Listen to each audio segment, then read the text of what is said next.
मैं सवाल आपसे यही पूछ रहा हूँ, जो अभी सरकार का पक्ष है, यह सवाल इसका नहीं है कि बीजेपी की सरकार है या मोदी जी की सरकार है। सरकार मेरी हो, आपको, इनकी हो, किसी की हो, कुछ चीज़ें जो वैश्विक स्तर पर चलती हैं, जिस पर आपके देश का मतलब हमारा बस नहीं चल सकता। हमको, हमारे पास कोई तेल के कुएं नहीं है, हमारे पास कोई सोने की खदानें नहीं है, हम इन चीज़ों को आयात करते हैं और फॉरेन रिजर्व विदेशी मुद्रा के जरिए पेमेंट होता।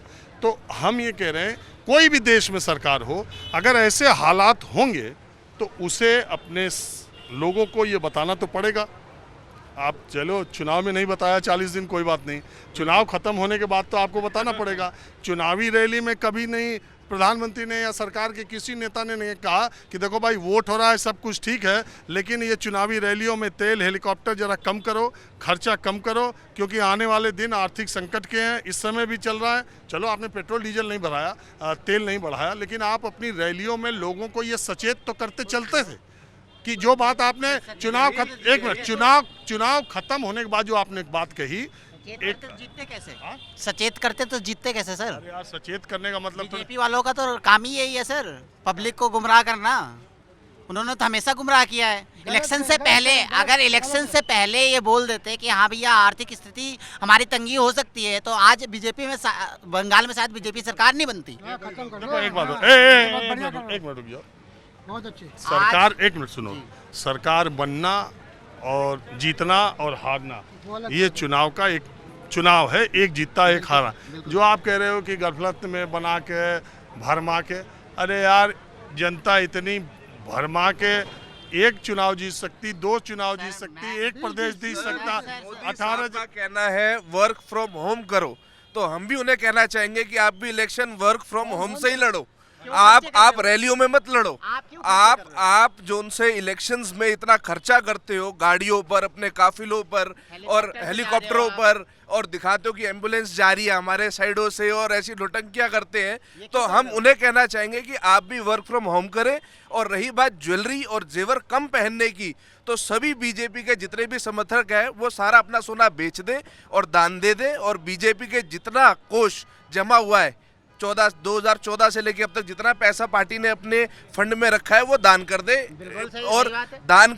और फिर आर्थिक स्थिति जो सी है भारत की थोड़ी मजबूत हो सकती है और बचाव हो सकता है। तो ये हम मोदी जी को कहना चाहेंगे। अरे देश के नेता ही अपना पैसा सोना निकाल दें तो देखो ये तो लिया किससे? सबसे पहले राहुल गांधी, अखिलेश यादव का काला धन जो रखा हुआ है, हमारे मोदी जी ने यही कहा सोना 1 साल के लिए मत लीजिए, पेट्रोल कम यूज करे।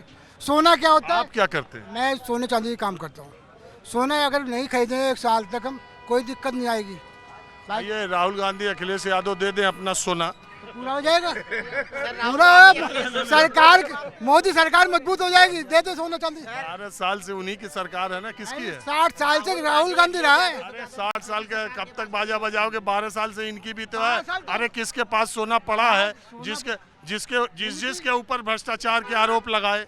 अब जो मैं नाम लेने लगो, जिस पे भ्रष्टाचार के, वो सब तो एनडीए में आ गए, नहीं आए? पैसा विदेशों में पहुंचा रखा है, विदेशों में पैसा रखा है ना। तो ये बात, राहुल गांधी वो तो काला धन ला रहे थे, कहा नहीं लाए? लाएंगे, आराम से लाएंगे, चिंता क्यों करते? अभी 5 साल हो रहे हैं। अच्छा, आप बोल चुके, कुछ नए लोगों को भी मौका दिया जाए। सुनार तो पहले भी परेशान थे, अब पूरी तरह से बर्बाद है। बस यही कहना चाहूँगा, जिस हिसाब से कह रहे हैं मोदी जी प्रधानमंत्री कि क्या नाम है कि 1 साल सोना मत खरीदो, तो उसमें कारीगर की भी मार है, सुनारों की, ज्वेलर्सों की भी मार है। ऐसे कैसे चलेगा? कोई और रास्ता निकालना चाहिए प्रधानमंत्री जी को। मैं तो यही कहना चाहूँगा, बस इससे ज़्यादा कुछ नहीं। आप बोलें। ये वर्ल्ड लेवल पे जो प्रॉब्लम चल रही है, तो अकेला सोने से जुड़े? नहीं जी, मैं तो चांदी से भी नहीं जुड़ा जी। चांदी के बारे में नहीं बोला उन्होंने। नहीं, मैं वैसे बता रहा हूँ, ये वर्ल्ड लेवल पे प्रॉब्लम है, अकेली इंडिया के लिए नहीं है, पूरा वर्ल्ड इसको फेस कर रहा है। एक मिनट, आप सोने व्यवसाय से, आप ये बताइए, मोदी जी ने कहा कि सोना नहीं खरीदो, तो क्या इससे चांदी खरीदने की तरफ लोगों का रुख बढ़ सकता है क्या? बढ़ सकता है, लेकिन काम पे तो फर्क पड़ता ही है। मैन तो सोना ही है ना भाई, मैन तो सोना ही है। जब सोना ही नहीं बिकेगा तो चांदी की जगह बिकती है। जरूरी तो नहीं है कि चांदी सोने वाला काम कर देगी। सोने वाला काम तो सोना ही होगा ना। जब मोदी जी ने बोल ही दिया है कि कम खरीदो तो फर्क पड़ेगा। उनके बोली का बड़ा फर्क पड़ता है देश के अंदर पूरे में। जो उन्होंने बोल दिया तो फिर होता ही है वो। मैं यही कह रहा था, वर्ल्ड लेवल पे प्रॉब्लम है, कोई अकेली इंडिया के लिए प्रॉब्लम नहीं है। जब वर्ल्ड लेवल पे सारे फेस कर रहे हैं, तो हमारी जनता को भी चाहिए इसको फेस करना। ठीक है, मोदी जी ने इलेक्शन में जो किया वो हर इलेक्शन में हर पार्टी करती है, अकेले मोदी जी नहीं कर रहे। क्या ममता बाकी देखो एक बात बता दे, जी, जी। हिंदू एक मिनट नहीं सुन लीजिए। हिंदुस्तान में हम आज से नहीं बहुत साल से राजनीति को कवर कर रहे हैं। हिंदुस्तान में कोई पार्टी अगर मेजॉरिटी में सरकार में रहती, जैसे मोदी जी की सरकार है, और 5 महत्वपूर्ण राज्यों में चुनाव हो रहे होते, तो कोई भी सरकार पेट्रोल डीजल का दाम नहीं बढ़ाती। सरकार वो चुनाव होने के बाद ही बढ़ाती। जी। उसमें कोई एक सरकार की बात नहीं है कि ये है तो हम उसका पक्ष ले रहे हैं, ऐसा नहीं है। कोई भी नहीं बढ़ाता, इन्होंने भी नहीं बढ़ाया। जैसे ही इलेक्शन खत्म हो गया, अब ये तो सबके लिए है। तो पर ये आज ये क्वेश्चन क्यों उठ रहा है कि ये रेट बढ़ रहे हैं, तो वो तो बढ़ने ही थे, क्योंकि क्वेश्चन इसलिए देखिए ये नहीं